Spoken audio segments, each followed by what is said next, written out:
कक्षा 9 की जो प्रश्नावली 10.2 है उसको हम आज की वीडियो में सॉल्व करेंगे।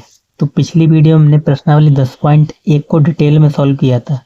इसमें हमने आपको कुछ बेसिक भी बता रखा था वृत्त के बारे में। ठीक, ये वाली प्रश्नावली 10.1 अगर नहीं देखा है तो इसको पहले देख लो, क्योंकि हमने इसमें आपको सारा बता रखा है। त्रिज्या किसे कहते हैं, जीवा किसे कहते हैं, व्यास किसे कहते हैं, वृत्त का केंद्र, ठीक, परिधि क्या होती है। अगर ये चीजें आपको अच्छे से मालूम है, लघु त्रिज्यखंड, दीर्घ त्रिज्यखंड, वृत्तखंड और दीर्घ वृत्तखंड सब बता रखा है। ठीक, तो फिर प्रश्नावली 10.2 पे आ जाते हैं। तो देखो, इसमें कुछ ज्यादा क्वेश्चन तो है नहीं, सिर्फ सिद्ध करने वाले क्वेश्चन है, और जो भी एग्जाम में ये यानी लॉन्ग मार्क्स में पूछे जाते हैं 6 नंबर में। ठीक, कह रहा है याद कीजिए कि दो वृत्त सर्वांगसम होते हैं यदि उनकी त्रिज्याएं बराबर हों। यानी ये चीज आपने पहले भी पढ़ रखी है, तभी वो कह रहा है याद कीजिए। आप ध्यान कीजिए, आपने पढ़ा है कि दो वृत्त अगर सर्वांगसम है, सर्वांगसम का मतलब आप जानते ही होंगे, कोई दो वस्तु ऐसी जो एक दूसरे को ढक लें। जैसे आप 2 रुपए के 2 सिक्के ले लो, 2 रुपए के 2 सिक्के ले लो, एक के ऊपर एक रखोगे तो एक दूसरे को पूर्णतः ढक लेंगे, तो दोनों सिक्के कैसे कहलाएंगे, सर्वांगसम सिक्के कहलाएंगे। ठीक, ऐसे ये कह रहा है याद कीजिए कि दो वृत्त सर्वांगसम होते हैं यदि उनकी त्रिज्याएं बराबर हों। अगर दो वृत्त सर्वांगसम है तो त्रिज्याएं जरूर बराबर होंगी, अगर त्रिज्याएं बराबर नहीं होंगी तो वो सर्वांगसम ही नहीं होंगे। ठीक, तो कह रहा है उसी के आधार पर सिद्ध कीजिए कि सर्वांगसम वृत्तों की बराबर जीवाएं उनके केंद्रों पर बराबर कोण अंतरित करते हैं। ठीक, तो समझते हैं इसको कहने का मतलब क्या है, इसको आपको सिद्ध करना है। ठीक, वैसे लैंग्वेज वाला क्वेश्चन है, में कोई नंबर वैसे तो दे नहीं रखे हैं कि आपको वो करना हो। देखो हम क्या करेंगे, सबसे पहले एक वृत्त बनाएंगे। ठीक,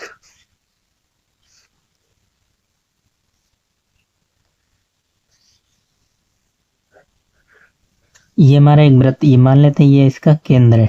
ठीक, आपको यहां से कह रहा है सिद्ध कीजिए कि सर्वांगसम वृत्तों की बराबर जीवाएं उनके केंद्र पर बराबर कोण अंतरित करती हैं। जीवा आपको मालूम होगी, जैसे यहां से हम लाइन खींच दें, अगर ये जीवा कहलाएगी।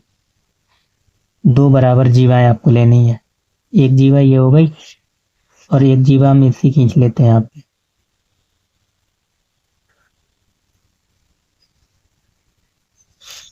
हालांकि ये जीवाएं बराबर नहीं लग रही होंगी क्योंकि हमने गोला ही एकदम हमारा गोल नहीं बना है। आप प्रकाल से बनाएंगे एकदम गोल बनेगा। ठीक, तो हमसे कह रहा है इसकी जो जीवाएं मान लेते हैं ये पी क्यू है, पी क्यू, और ये क्यू आर है। ठीक, और इसका केंद्र ओ है।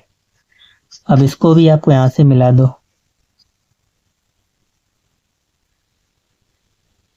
ठीक, और इसको भी मिला दो।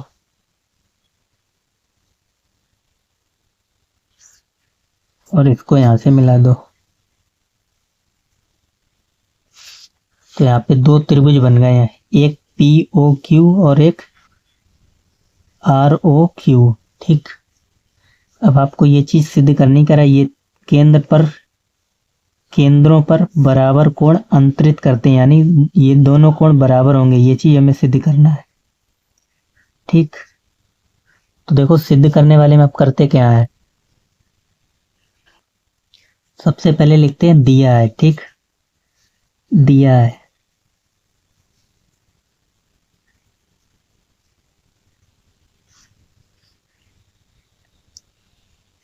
हमें क्या दिया था कि सिद्ध कीजिए कि बराबर कोण सर्वांगसम वृत्तों की बराबर जीवाएं। ठीक, ये लिख लो पी क्यू बराबर क्यू आर, दिया है हमें बराबर क्यू आर। ठीक, ये जीवाएं हैं, ब्रैकेट में लिख लेना सामने जीवाएं। ठीक, सिद्ध करना में क्या लिख लो, सिद्ध करना है, सिद्ध में क्या करना है कि ये दोनों एंगल बराबर होंगे, तो एंगल पी ओ क्यू, कोण पी ओ क्यू बराबर होगा कोण आर ओ क्यू के। ठीक, फिर तीसरी हेडिंग डालते हैं उपपत्ति। अब इसमें लिख लो त्रिभुज POQ तथा त्रिभुज POR में। अगर आपने त्रिभुज चैप्टर पढ़ा होगा तो दो त्रिभुजों को हम सर्वांग अधिकतम 3 तरीके दिखा सकते हैं। ठीक, अब यहाँ पे देखो ये चीजें क्या है, PQ ये क्या चीज है, त्रिज्या ही तो है। और ये क्या चीज है, OQ ये भी त्रिज्या है। और ये क्या है, OR ये भी त्रिज्या है। यानी ये तीनों चीजें बराबर होंगी, तीनों लाइन होंगी बराबर। ऐसे ही ये चीज तो मैं दे रखी थी, बराबर जीवाएं PQ और QR, ये दोनों चीज भी बराबर है। तो इसमें देखो त्रिभुज POQ में PO बराबर PO ये वाली भुजा इसके बराबर होगी OR के। ठीक, और OQ बराबर OQ दोनों में कैसी है, उभयनिष्ठ भुजा है। OQ बराबर OQ ये भी हालांकि त्रिज्या है। ठीक, क्योंकि इस दोनों की उभयनिष्ठ भुजाई है एक तरीके से। और ये वाली दे रखी है PQ बराबर QR। ठीक, लिख दो बराबर जीवाएं सामने।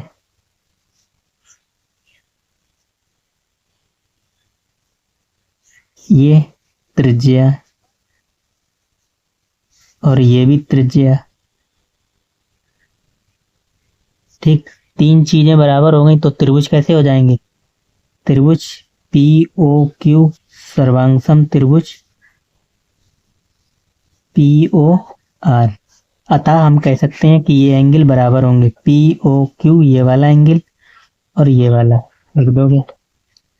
अतः एंगल POQ बराबर होगा किसके, एंगल ROQ। बस यही आपको सिद्ध करना था।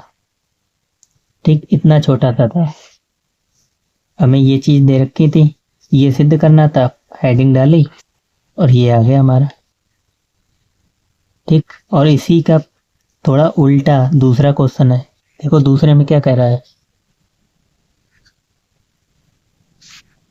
कह रहा है सिद्ध कीजिए कि यदि सर्वांगसम वृत्तों की जीवाएं उनके केंद्रों पर बराबर कोण अंतरित करें तो जीवाएं बराबर होंगी। यानी इसी का उल्टा दे रखा है।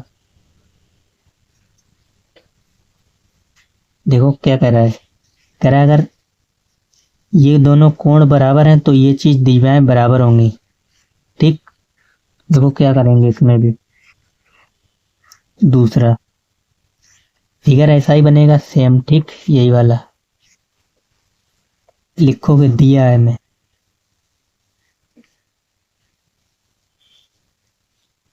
अब की बार हमसे क्या कर रहा है, कह रहा बराबर कोण अंतरित करें, यानी एंगल बराबर दिए हैं ये वाले, एंगल POQ बराबर एंगल ROQ बराबर एंगल ROQ। ठीक, और सिद्ध क्या करना है हमें, सिद्ध करना है, करत सिद्ध कीजिए कि जीवाएं बराबर होंगी। यानी ये चीज PQ बराबर QR, ये चीज बराबर दिखानी है QR। ठीक, हेडिंग डालेंगे उत्पत्ति,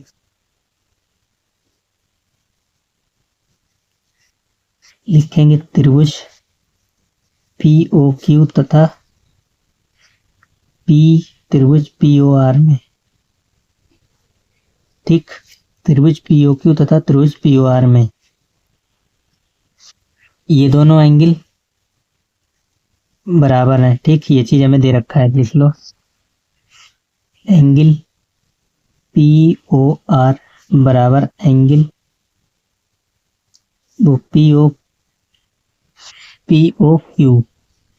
POQ बराबर एंगल P, यहाँ पे होगा ROQ। ठीक, ROQ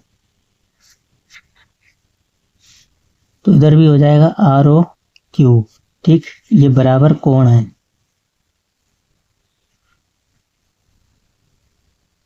बराबर कोण। और फिर आप क्या लिख सकते हो, यही दोनों चीजें त्रिज्याएं भी बराबर होंगी। पी ओ बराबर ओ आर